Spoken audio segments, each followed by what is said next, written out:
Why do you think the stock's up so much? Expectations were pretty low coming into the quarter.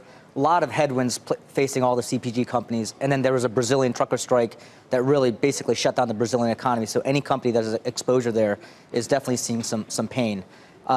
Look, Pepsi had a very good quarter, but optically, the beat was actually looks a bit overdone in the sense that they sold a bunch of bottling assets that generated 9 cents that effectively caused the beat. So it was a very inline quarter, very good quarter from them, considering the circumstances. Margins were pressured by rising commodity costs. Is that going to be ongoing? What's the trajectory of those costs? Yeah, I mean, so we know that what's going on with the logistics situation and truck drivers and being in short demand.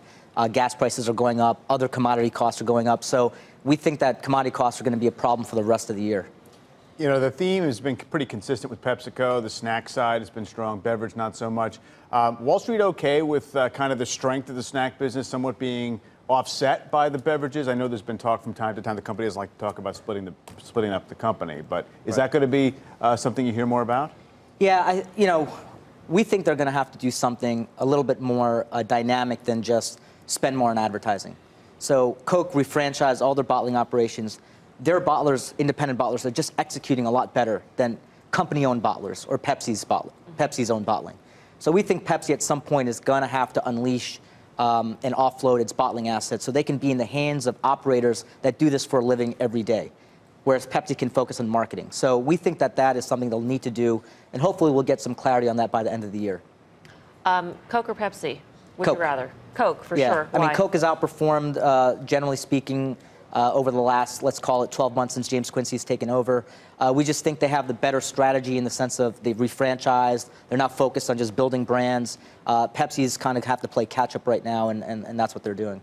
Go ahead. I was going to say, we hear so much talk with all these consumer product companies about how the pendulum has swung kind of in favor of the retailers, right? They're kind of being very demanding in terms of shelf space or pricing or whatever.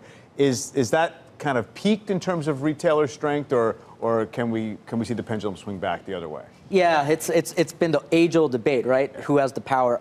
Look, at the end of the day, if you look at what goes on, even online with Amazon, leading brands are always front and center because that's what draws in the consumer. And so our point of view has always been that brands are critical if you're the leading brand in the category. If you're a tertiary brand, yeah, the retailer has the power.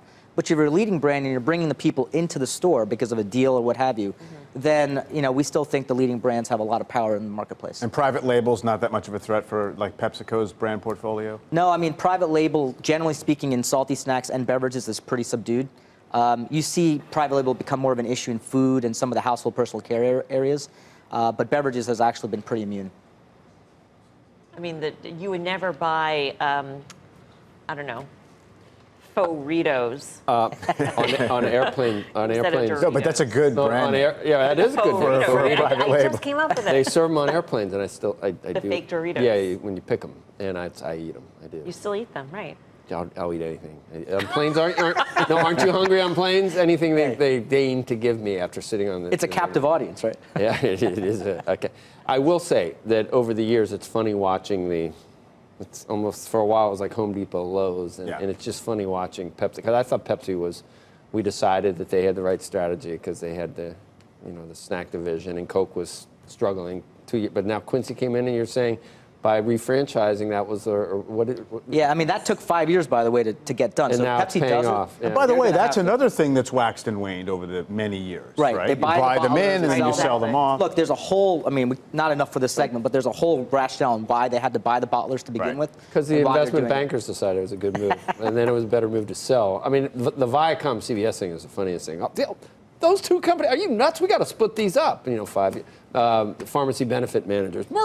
How's Merck going to go forward without? Right. What's Merck doing with a pharmacy benefit manager? You got to get rid of it. I mean, investment bankers are just ding, ding, ding. Well, the reality is, look, if you're Coke or Pepsi or any CPG company, you should focus on marketing and innovation. Let the distribution in the hands of someone else that does this for a living. And I think that's what Coke made the decision to do. Okay, so you would fade this 2% move on Pepsi this morning? Yeah, we think the stock is fairly valued at this point. And again, it was a very inline number when you X out the asset sales that they had in their bottling operations overseas. Hey there, thanks for checking out CNBC on YouTube. Be sure to subscribe to stay up to date on all of the day's biggest stories. You can also click on any of the videos around me to watch the latest from CNBC. Thanks for watching.